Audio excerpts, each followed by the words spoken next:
जीवमजीवं दव्वं जिणवरवसहेण जैणतीर्थं देवीन्दविन्दवन्दं वन्दे तं सव्यदा शिरसा। द्रव्य संग्रह परम मांगलिक ग्रंथ है। आचार्य नेमिचंद भगवान द्वारा यह लिखा गया है। इसमें 7 तत्व, 6 द्रव्य, 9 पदार्थ, 50 मोक्ष मार्ग और ध्यान का वर्णन है। 58 गाथाएँ हैं। भाषा इसकी प्राकृत है। शैली गाथा रूप में है और सुगम है और सरल है। सभी के पढ़ने योग्य है और सभी को पढ़ना ही चाहिए। द्रव्य संग्रह एक ऐसा ग्रंथ है जो संक्षेप होते हुए जिनागम की पूरी जानकारी देने वाला है। संक्षिप्त ग्रंथ संग्रह मतलब संग्रह किया गया, छोटी छोटी गाथाओं का संग्रह करके एक ग्रंथ बनाया गया कि आप इससे पढ़िए और पढ़ करके आप जिनागम में कैसे प्रवेश करना है ये उस ग्रंथ को पढ़ के प्रवेश करें। कल बात चली थी कि सम्यक दर्शन के बाद ही ज्ञान जो है सम्यक ज्ञान होता है। इसका मतलब हो गया कि सम्यक ज्ञान के बिना जो भी ज्ञान है वो मिथ्या ज्ञान है। मिथ्या ज्ञान है जैसे कि मति ज्ञान है, श्रुत ज्ञान है, अवधि ज्ञान है। ये ज्ञान सम्यक ज्ञान कब बनेंगे? जब सम्यक दर्शन होगा। सम्यक दर्शन के बिना मति ज्ञान, श्रुत ज्ञान, अवधि ज्ञान ये मिथ्या ज्ञान है। मिथ्या ज्ञान है जैसे अपन कुमति, कुश्रुत और कुअवधि भी कह सकते हैं सम्यक दर्शन के अभाव में। सम्यक दर्शन के बिना मिथ्या दृष्टि को कितना ज्ञान हो सकता है आपको पता है? कितना ज्ञान हो सकता है? 11 अंग 9 पूर्व का ज्ञान।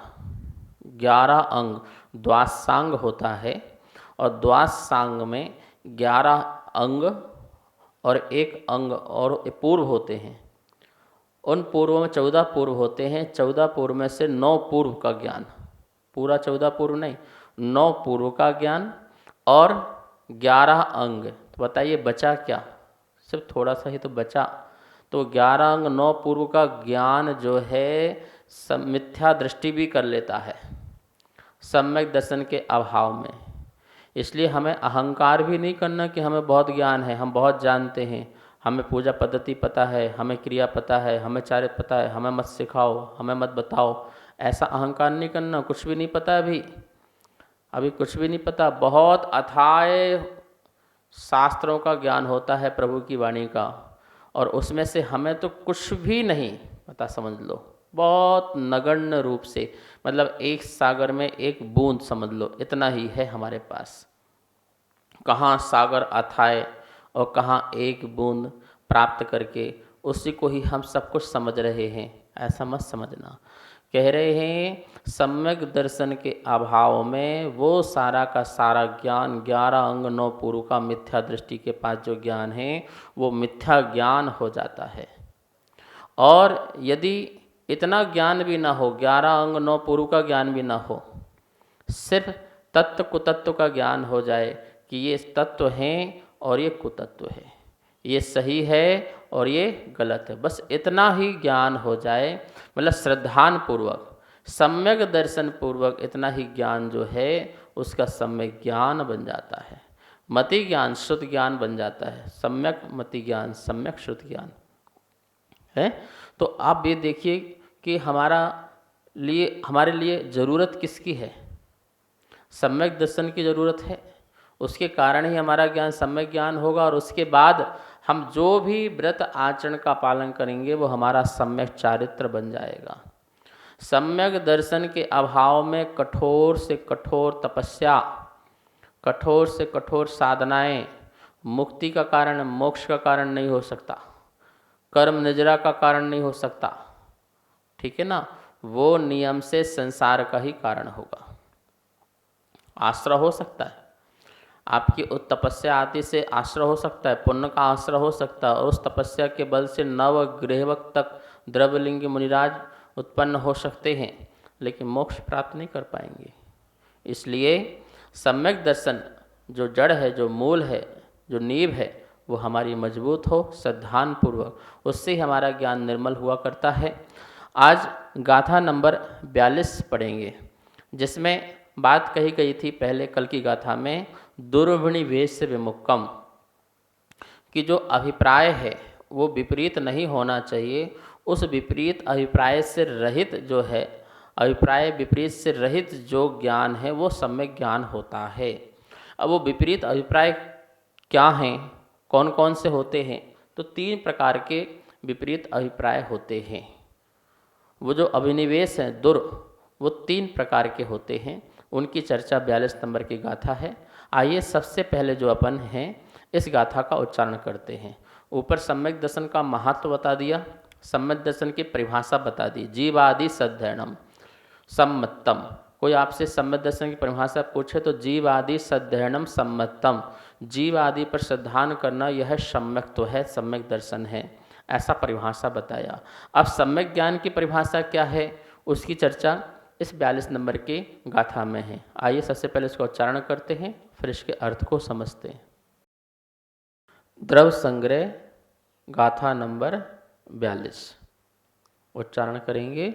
संशय संशय विमोह विमोह विभ्रम विभ्रम विवज्जियम विवज्जियम अप पर सरुवस्य अप पर सरुवस्य गहनम सम्मम नाणम सायार सायार मणेय भेयम च। एक बार देखिए, संशय विमोह विभ्रम विवज्जियम विवज जातक विवज्जियम अप पर सरुवस्य गहनम सम्मम नाणम सायार मणे भेयम च। गाथा का उच्चारण शुद्ध करेंगे। संशय विमोह विभ्रम विवज्जियम अप पर सरुवस्य गहनम सम्मम नाणम सायार मणेय भेयम च। ये गाथा का उच्चारण हुआ। अब गाथा का अर्थ समझते हैं। संशय 1, विमोह 2, विभ्रम विभ्रम 3। संशय विमोह और विभ्रम, इन तीनों के अर्थ अभी अपन गाथा के बाद समझेंगे कि इन तीनों के अर्थ क्या हैं। संशय विमोह और विभ्रम 3 चीज़ें हो गई। इनसे विवज्जियम, इनसे रहित, संशय विमोह और विभ्रम से रहित, अप पर सरुवस्य, अप मतलब अपने आत्मा का और पर पदार्थों का। अप पर अपने पदार्थों का मतलब अपने आत्मा के, और पर पदार्थों के सरुवस्य स्वरूप का, अपने आत्मा का और पर पदार्थों के स्वरूपस्य स्वरूप का, संशय विमोह और विभ्रम विवज्जियम रहित, संशय विमोह विभ्रम से रहित, गहनम ग्रहण करना, अपने आत्मा का और पर के पदार्थों के स्वरूप का संशय विमोह और विभ्रम से रहित गहनम जो ग्रहण किया जाता है वह सम्मम नाणम, वह क्या है? सम्यक ज्ञान है। ये यहाँ तक सम्यक ज्ञान की परिभाषा हो गई। अब कह रहे हैं वो सम्यक ज्ञान कैसा है? सायारम, संधि करेंगे यहाँ पर, सायारम प्लस अणेय भेयम च, वह सायारम साकार है। कैसा है? साकार है। वह ज्ञान साकार है और अणेय भेयम अनेक भेद वाला है। क्या मतलब? और अनेक भेद वाला है। ज्ञान जो है निराकार नहीं है, ज्ञान साकार है और अनेभेयम अनेक भेद वाला है। इस गाथा में आपने देखा सम्यक ज्ञान की परिभाषा बताई और सम्यक ज्ञान का स्वरूप बताया और उसके कितने भेद हैं ऐसा बताया। गाथा का अन्वय देखेंगे यहाँ पर। अप पर सरुवस्य, अपने आत्मा के व पर पदार्थों के स्वरूप का संशय विमोह विभ्रम, संशय विपर्यय और अनध्यवसाय से विवज्जियम रहित ग्रहण करने को सम्मम नानम सम्यक ज्ञान कहते हैं। सायारम, यह ज्ञान साकार चा और अनेभेयम अनेक भेद वाला है। पहले तो आप ये जानिए कि सम्यक ज्ञान किसको होता है। मिथ्या दृष्टि को होता है कि सम्यक दृष्टि को? तो सभी जानते हैं सम्यक ज्ञान होगा तो नियम से सम्यक दृष्टि को ही होगा। जिसका सच्चा श्रद्धान है तत्व के प्रति उसको ही यह ज्ञान सम्यक ज्ञान होगा। मिथ्या दृष्टि को तो हो नहीं सकता है। अब वो सम्यक ज्ञान कैसा होता है तो बता रहे हैं कि वह सम्यक दृष्टि अपने आत्मा को और अपने आत्मा से भिन्न जो भी पदार्थ हैं, एक तो अपना आत्मा हो गया स्वयं का निज आत्मा, और इस आत्मा से जो भिन्न हैं वो सब पर पदार्थ हैं। मतलब 100 पदार्थ तो मैं हो गया, मैं एक पदार्थ हूँ, वो मैं 100 हूँ, ठीक है ना, क्योंकि मेरा 100 द्रव्य 100 क्षेत्र 100 काल स्वभाव मेरा है। और मेरे से भिन्न जितने भी पदार्थ हैं वो पर द्रव्य पर क्षेत्र पर काल पर भाव हैं। तो अपना आत्मा और अपने आत्मा से भिन्न सभी पदार्थों को जानता है। कैसे जानता है? उसमें संशय नहीं होता है उसको जानने में, उसको विपर्य नहीं होता है अर्थात विमोह नहीं होता है, विशिष्ट रूप से मोहित नहीं होता है, विभ्रम नहीं होता है। विभ्रम का मतलब अनध्यवसाय नहीं होता है, ये कुछ है होगा कुछ ऐसा भाव नहीं है। इस प्रकार से संशय की स्थिति नहीं है उसको अपने आत्मा को जानने में और आत्मा से भिन्न पर पदार्थ को जानने में, और ना ही उसमें किसी प्रकार का विमोह है अर्थात विपर्ययपना है, विपरीतपना भी नहीं है कि ऐसा ही है स्वीकार कर लिया, ऐसा भी नहीं है। और ना ही अनध्यवसाय है कि हाँ होगा कुछ तो होगा, है तो पर कुछ होगा पता नहीं, तो ऐसा भी नहीं है। तो इस प्रकार से तीनों प्रकार के ऑप्शन से रहित जो अपनी आत्मा को अच्छी तरह से जानता है और अपने आत्मा से भिन्न जो भी पदार्थ हैं, पुद्गल है, धर्म है, अधर्म है, आकाश है, काल है, और भी जो आश्रय है, बंध है, संबर है, नजरा है, मोक्ष है, पंच अस्तिकाएँ हैं, लोक है, अलोक है, सब पदार्थों को जो है बिल्कुल ज्यों की त्यों जैसा होता है वैसा जानता है। उनमें किसी प्रकार से संशय नहीं करता है, विपर्य नहीं करता, अनध्यवसाय नहीं करता है। वह ज्ञान को सम्यक ज्ञान कहते हैं। ऐसा जानना, अब आप देख लीजिए, आपको संशय तो नहीं होता मोक्ष मार्ग में कि हो मोक्ष है कि नहीं, महाराज जी बनने में संशय तो नहीं है, गुरुओं के प्रति संशय तो नहीं है, परमात्मा के प्रति संशय तो नहीं है, व्रत उपास के प्रति महाव्रत के प्रति संशय तो नहीं है, खाने पीने में जो भक्ष्य वस्तुएं हैं उसमें संशय तो नहीं है।